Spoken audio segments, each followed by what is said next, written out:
Verses 26 to 32. Here Moses concludes his general exhortations to obedience, and his management is very affecting, and such as, one would think, should have engaged them forever to God, and should have left impressions upon them never to be worn out. He sums up all his arguments for obedience in 2 words, the blessing and the curse, v. 26, that is, the rewards and the punishments, as they stand in the promises and the threatenings, which are the great sanctions of the law, taking hold of hope and fear, those 2 handles of the soul, by which it is caught, held, and managed. These 2, the blessing and the curse, he set before them, that is, 1. He explained them, that they might know them. He enumerated the particulars contained both in the blessing and in the curse, that they might see the more fully how desirable the blessing was, and how dreadful the curse.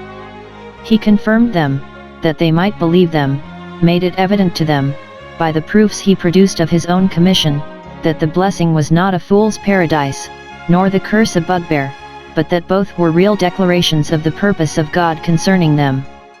He charged them to choose which of these they would have, so fairly does he deal with them, and so far is he from putting out the eyes of these men, as he was charged, Numbers 16:14. They and we are plainly told on what terms we stand with Almighty God. If we be obedient to his laws, we may be sure of a blessing, v. 27.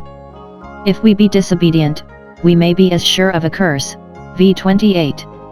Say you to the righteous, for God has said it, and all the world cannot unsay it, that it shall be well with them, but woe to the wicked, it shall be ill with them. He appoints a public and solemn proclamation to be made of the blessing and curse which he had set before them, upon the 2 mountains of Gerizim and Ebal, v. 29:30.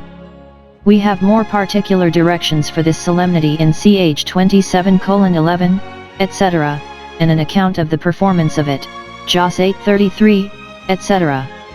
It was to be done, and was done, immediately upon their coming into Canaan, that when they first took possession of that land they might know upon what terms they stood. The place where this was to be done is particularly described by Moses, though he never saw it, which is one circumstance among many that evidences his divine instructions. It is said be near the plain, or oaks, or meadows, of Moret, which was one of the first places that Abraham came to in Canaan, so that in sending them thither, to hear the blessing and the curse, God reminded them of the promise he made to Abraham in that very place, General 12:6-7.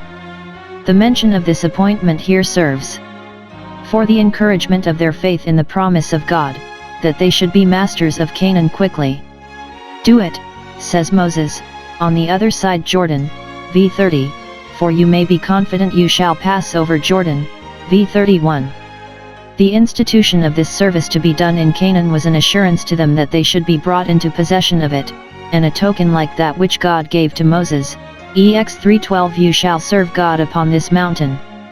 And it serves for an engagement upon them to be obedient, that they might escape that curse, and obtain that blessing, which, besides what they had already heard, they must shortly be witnesses to the solemn publication of, v. 32 You shall observe to do the statutes and judgments, that you may not in that solemnity be witnesses against yourselves.